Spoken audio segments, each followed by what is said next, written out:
Hello, good morning സുഹൃത്തുക്കളെ. ഞാനൊരു ചെറിയൊരു കാര്യം പറയാനാണ്.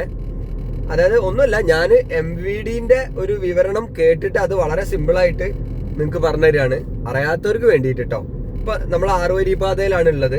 ഞാൻ തൃശ്ശൂർക്ക് പോയിക്കൊണ്ടിരിക്കുകയാണ്. ഇപ്പൊ കണ്ടില്ലേ, ഇത് കണ്ടോ? അപ്പൊ ഈ ലോറി പോണണ്ട, ഈ ലോറി പോണത് തന്നെ സത്യത്തില് റോങ് ആണെന്നാണ് ഞാൻ അദ്ദേഹത്തിന്റെ വിവരണം കേട്ടിട്ട് മനസ്സിലാക്കിയത്. കാരണം ഈ 3 ട്രാക്കില് നമ്മള് എല്ലാവരും ഉപയോഗിക്കേണ്ടത് ഈ കാണുന്ന ആദ്യത്തെ ട്രാക്കാണ്.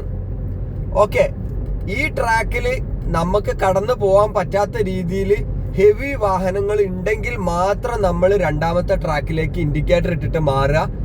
അതിനുശേഷം നമ്മൾ ഈ ട്രാക്കിലോട്ട് തന്നെ മാറണം. ഓക്കെ, അതായത് ഈ ട്രാക്ക് ആദ്യത്തെ ട്രാക്കാണ് ശരിക്കും എല്ലാവരും ഉപയോഗിക്കേണ്ടത്. ആവശ്യം ഉണ്ടെങ്കിൽ മാത്രം തൊട്ടടുത്ത ട്രാക്ക് ഉപയോഗിക്കുക. ഇനി അത് കഴിഞ്ഞ് മൂന്നാമത്തെ ട്രാക്ക് കണ്ടോ? ആ മൂന്നാമത്തെ ട്രാക്ക് അദ്ദേഹം പറഞ്ഞ പ്രകാരം എമർജൻസി ട്രാക്ക് ആണോ, ആംബുലൻസുകൾ അടക്കമുള്ള വാഹനങ്ങൾക്ക് പോകാൻ വേണ്ടിയിട്ട്.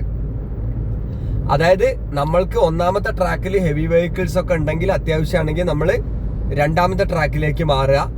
ആ രണ്ടാമത്തെ ട്രാക്കും ഈ ആദ്യത്തെ ട്രാക്കും വണ്ടികൾ നിറഞ്ഞിട്ടുള്ള അവസ്ഥ ഉണ്ടെങ്കിൽ മാത്രമാണ് നമ്മൾ മൂന്നാമത്തെ ട്രാക്കിലേക്ക് ഇൻഡിക്കേറ്റർ ഇട്ട് മാറിയിട്ട് എടുത്തിട്ട് ഓവർടേക്ക് ചെയ്ത് പോവേണ്ടത്. ഓക്കെ, അപ്പൊ പറഞ്ഞു വന്നത് മറ്റൊന്നുമല്ല, നമ്മൾ 6 വരിയിൽ പോകുന്ന സമയത്ത് ഫസ്റ്റ് ട്രാക്കാണ് നമ്മൾ ഉപയോഗിക്കേണ്ടത്.